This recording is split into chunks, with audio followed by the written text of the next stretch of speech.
Катерина Хомяк 3 сол боз ба суолҳояш ҷавоб меҷӯяд.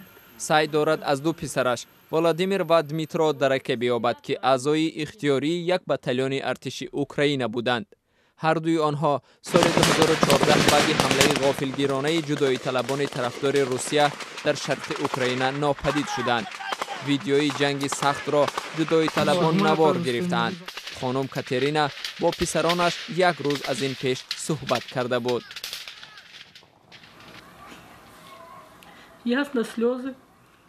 البته گریه کردیم. ولادیمیر گفت که همه چیز خوب است و گفت میخواهی با دیمیترو صحبت کنی؟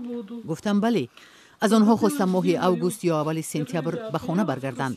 آنها گفتند یک ماموریت دارند و 17 سپتامبر برمیگردند.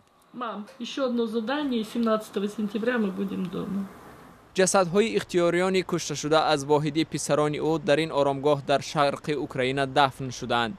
اما تشخیص DNK نشانه از ولادیمیر و دمیترا اینجا پیدا نکرد.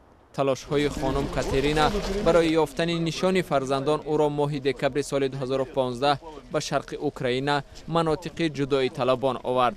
تلویزیون محلی ملاقات او با الکساندر زخارچنکو رهبر ҷудоиталабон را نشان داد که قبل از تبادل اسیران صورت گرفت.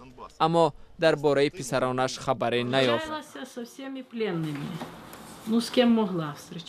با تمام اسیران بتالیون صحبت کردم. هر کسی که یافتم گفتند چنین آدم را ندیده ای. با بعضیشان تماس تلفنی دارم.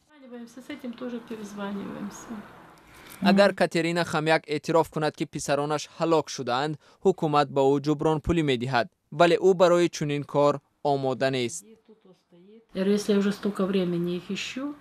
من مدت طولانی جستجو کردم. چرا حالا بس کنم و پول بگیرم؟ من پسرانم را نمیفروشم. میخواهم بدانم که پسرانم فوتیدند. اگر فوتیدند میخواهم آنها را درست دفن کنم. خانم خمیک فقط پاسخ میخواهد، پاسخ زنده و یا مرده بودن دو فرزندش ولادیمیر و دمیترا.